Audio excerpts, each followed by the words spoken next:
औज़ुबिल्लाहि मिनश्शैतानिर्रजीम बिस्मिल्लाहिर्रहमानिर्रहीम अल्लाहुम्मा कुन ली वलिय्यकल हुज्जत इब्निल हसन सलावातुका अलैहि वला आबाइही फ़ी हाज़िहि स्साअ व फ़ी कुल्लि साअ वलिय्यन व हाफ़िज़न व क़ाइदन व नासिरन व दलीलन व ऐनन व हत्ता तुस्किनहु अर्ज़का व तुमत्तिअहु फ़ीहा तवीला। अस्सलामु अलैकुम सामीन, हमारे चैनल ज़िक्र उला में खुशामदीद। मैं आज आपके सामने इल्लामा लाजपाल हुसैन की तसनीफ़ दर तक़वा से इक़्तिबास पेश कर रही हूँ, जिसका बुनियादी मकसद आपकी खिदमत में ऐसा इल्म बयान करना है जिससे लोगों में ऐसा शऊर बेदार हो कि जिससे शयातीन की चालों, हरबों और गुमराह कुन ख़यालात से बचा जाए। अगर आप इस किताब का मुकम्मल मुताला करना चाहें तो इस किताब की PDF को हमारी वेबसाइट www.idarakhatamulawliya.com से फ्री इंस्टॉल कर सकते हैं। दर इल्म कौन है?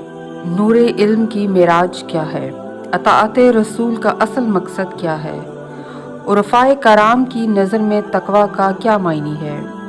जौहर तकवा क्या है? हमारी इस किताब का उन्वान तकवा का दरवाज़ा है। किसी भी शहर में दाखिल होने के लिए एक दरवाज़ा पहले ज़माने में बनाया जाता था।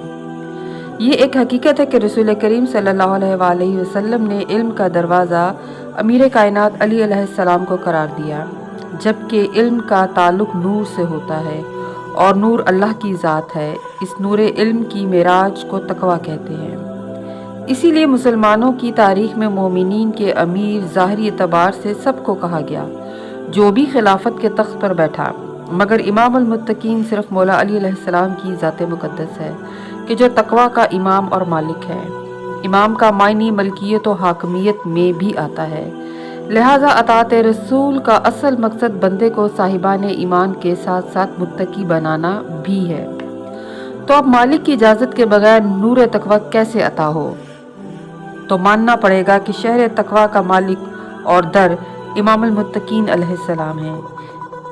इसीलिए अल्लाह की निगाह में बादस रसूल मकबूल हबीब किबरिया आप ऐसे आबिद और जाहिद और मुत्तकी हैं कि जो एक एक शब में हज़ार रकत नमाजें अदा करता है। मयार तकवा इतना बुलंद है कि आपने अपनी सारी ज़िंदगी जो लिबास और पैराहन के सिवा उस जूती के साथ गुजारी कि जो जगह जगह से फटी हुई थी, तो आप उसी को सी लेते थे। मुत्तकियों के लिए अली की वलायत किस कदर अहमियत की हामिल है कि फ़कत मोहब्बत अली आमनू के दायरे में दाखिल नहीं करती, कि जिसके बारे में मुफस्सरीन का ये कहना है कि कुरान मुक़द्दस में जहाँ भी आमनू का लफ्ज़ आया है वहाँ इससे मुराद अली की विलायत पर ईमान लाने वाले हैं। इसीलिए अल्लाह जहाँ जहाँ ईमान लाने वालों को मुखातिब करता है तो उसका असल मकसद इंसान को साहिब तकवा बनाना है।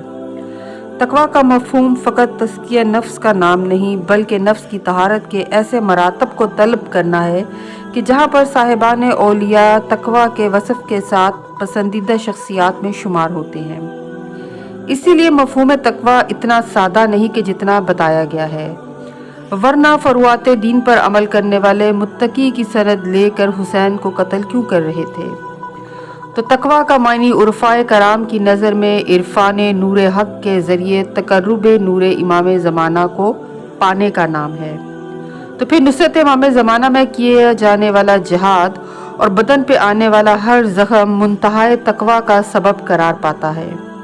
यानी जिसको ज़माने का इमाम महबूब करार देगा उसके नफ्स में लताफ़त तकवा ज़रूर मौजूद होगी, क्योंकि जौहर तकवा नफ्स लतीफ़ की प्रवास का नाम है और कुरान का दावा है कि मैं मुत्तकी की हदायत करता हूँ।